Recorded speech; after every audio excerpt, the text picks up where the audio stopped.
Hi friends, நான் மாலினி. இன்னைக்கு ரொம்பவே டேஸ்டி அண்ட் ஈஸியான பெங்களூர் ஸ்டைல் டொமேட்டோ பாத் ரெசிபி தான் பார்க்க போறேங்க. டொமேட்டோ பாத் சட்னி சூப்பரா இருக்குங்க. லஞ்ச் பாக்ஸுக்கு இந்த மாதிரி செஞ்சு கொடுத்தீங்கன்னா கண்டிப்பா டிஃபன் காலியா தான் வரும். நீங்க நைட்டு டின்னருக்கு கூட செய்யலாங்க. ரொம்ப ரொம்ப டேஸ்டியா இருக்கும்.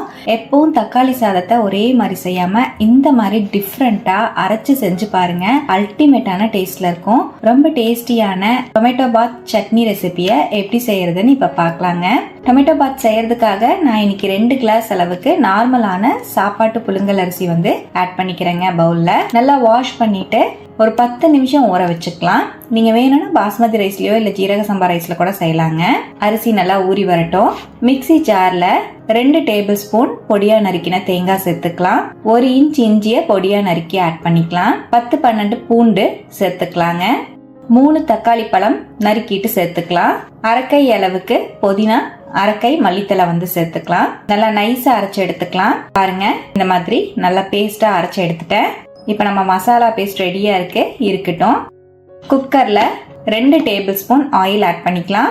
1 டேபிள் ஸ்பூன் நெய் சேர்த்துக்கலாங்க. ஒரு பிரியாணி இலை, 2 அன்னாச்சி பூ, 7-8 கிராம்பு, 1 டீஸ்பூன் சோம்பு, 1 டீஸ்பூன் ஜீரகம், 3 ஏலக்காய், ஒரு துண்டு பட்டை, 1/2 டீஸ்பூன் கல்பாசி சேர்த்துக்கலாங்க. ஸ்பைசஸ் நல்லா ஃப்ரை ஆன உடனே 2 பெரிய சைஸ் வெங்காயத்தை ஸ்லைஸ் பண்ணி ஆட் பண்ணிக்கலாம். நல்லா மிக்ஸ் பண்ணி விட்டுக்கலாம். வெங்காயம் நல்லா கோல்டன் ப்ரௌன் கலர் வர அளவுக்கு வதக்கி விட்டுக்கலாங்க. இப்ப பாருங்க, வெங்காயம் இந்த அளவுக்கு வதங்கிடுச்சு. இதோடவே 2 பச்சை மிளகாய் ஆட் பண்ணிக்கலாம். 1/2 கப் அளவு பச்சை பட்டாணி சேர்த்துக்கலாங்க. நான் ஃப்ரெஷ்ஷான பட்டாணி ஆட் பண்ணிருக்கேன். காஞ்ச பட்டாணியா இருந்துச்சுன்னா 8 மணி நேரம் ஊற வச்சுட்டு ஆட் பண்ணிக்கோங்க. நல்லா மிக்ஸ் பண்ணிக்கலாம். இப்ப பட்டாணியும் பச்சை மிளகாவையும் சேர்த்து நல்லா கலந்துட்டேன். இப்ப வெங்காயமும் பாருங்க நல்லா கோல்டன் ப்ரௌன் கலர் வந்துருச்சு. இதோடவே நம்ம அரைச்சு வச்சிருக்கிற மசாலா பேஸ்ட் ஆட் பண்ணிக்கலாம். நல்லா மிக்ஸ் பண்ணிக்கலாங்க. மீடியம் ஃப்ளேம்ல வச்சு ஒரு 2 செகண்ட் நல்லா கலந்து விடுங்க. இப்ப பாருங்க, நல்லா இந்த மாதிரி கலந்துட்டேன். அந்த ஆயில் எல்லாம் செப்பரேட்டா ஆகுற அளவுக்கு நல்லா கலந்து விட்டுக்கணும். இப்ப நல்லா ஆயில் எல்லாம் செப்பரேட் ஆயிடுச்சு. இந்த அளவுக்கு கலந்ததுக்கு அப்புறம் இதோட 2 டீஸ்பூன் தனி மிளகாய் தூள் ஆட் பண்ணிக்கலாம்.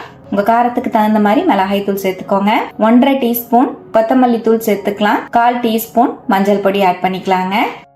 பொடியெல்லாம் சேர்த்துட்டு மீடியம் ஃப்ளேம்ல நல்லா ஒரு வாட்டி கலந்து விட்டுறலாம். இப்ப நல்லா கலந்துட்டேன். இப்ப இதுலயே 3 தக்காளி பழத்தை பொடியா அரிஞ்சு சேர்த்துக்கலாம். நான் மொத்தமா 2 டம்ளர் அரிசிக்கு 6 தக்காளி பழம் ஆட் பண்ணிருக்கேன். நல்லா பெரிய சைஸ்ல இருக்கிற மாதிரி ஆட் பண்ணிருக்கேங்க. நல்லா மிக்ஸ் பண்ணி விட்டுக்கலாம். கிராம்ஸ்ல 400ல இருந்து 450 கிராம் அளவுக்கு நான் அரிசி எடுத்திருக்கேங்க. இப்ப தக்காளியையும் சேர்த்து நல்லா கலந்துட்டேன். இதோடவே 1 டீஸ்பூன் உப்பு சேர்த்துக்கலாம். நல்லா கலந்து விட்டுக்கலாம். உப்பு சேர்த்து வதக்கும் போது தக்காளி சீக்கிரமா சாஃப்ட் ஆயிடும். பாருங்க, இப்ப நல்லா கலந்து விட்டுட்டேன். இந்த அளவு நல்லா கலந்ததுக்கு அப்புறம் இதோடவே 4 கப் அளவு தண்ணி சேர்த்துக்கலாங்க. நம்ம நார்மலான சாப்பாட்டு அரிசி எடுத்துருக்கறனால ஒரு கிளாஸுக்கு 2 கிளாஸ் அளவுக்கு தண்ணி சேர்க்கணும். இப்ப 4 கிளாஸ் அளவுக்கு நான் தண்ணி சேர்த்திருக்கேன். 1 கிளாஸ் மிக்ஸி ஜார் அலசி சேர்த்திருக்கேங்க. இதோடவே 1 டீஸ்பூன் உப்பு சேர்த்துக்கலாம். நல்லா மிக்ஸ் பண்ணிக்கலாம். உப்பு லைட்டா தூக்கலா இருக்கிற மாதிரி சேர்த்துக்கோங்க. அப்பதான் சாப்பாடு வெந்து வரும்போது சரியா இருக்கும். இப்ப நல்லா மிக்ஸ் பண்ணிட்டேன். இப்ப அப்படியே ஹை ஃப்ளேம்ல விட்டுறலாங்க. தண்ணி நல்லா கொதி வந்ததுக்கு அப்புறமா அரிசி ஆட் பண்ணிக்கலாம். பாருங்க, ஹை ஃப்ளேம்லயே வச்சிருந்தேன். தண்ணி நல்லா கொதிச்சிட்டு இருக்கு. நல்லா கலந்துட்டு நம்ம ஊற வச்சிருக்கிற ரைஸை தண்ணி இல்லாம வடிச்சிட்டு சேர்த்துக்கலாம். அப்படியே அந்த பாத்திரத்தோட சேர்க்காம கையில இந்த மாதிரி உதுத்த மாதிரி எடுத்து போட்டீங்கன்னா எக்ஸஸா தண்ணி ஆகாம இருக்கும். அரிசி எல்லாத்தையுமே ஆட் பண்ணிட்டேன். நல்லா மிக்ஸ் பண்ணிக்கலாம். நல்லா கலந்து விட்டுட்டேன். இந்த டைம்ல உப்பு செக் பண்ணிக்கோங்க. உப்பு வேணும்னா ஆட் பண்ணிக்கோங்க. இப்ப நல்லா கலந்துட்டு குக்கர் மூடி போட்டு 2ல இருந்து 3 விசில் விட்டு இறக்கிக்கலாங்க.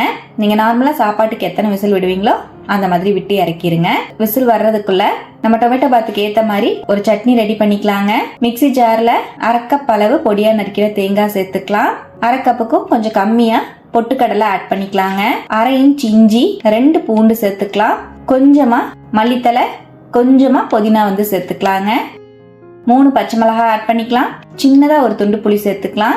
1/2 டீஸ்பூன் உப்பு ஆட் பண்ணிக்கலாம். கொஞ்சமா தண்ணி சேர்த்து நல்லா நைஸா அரைச்சுக்கலாம்.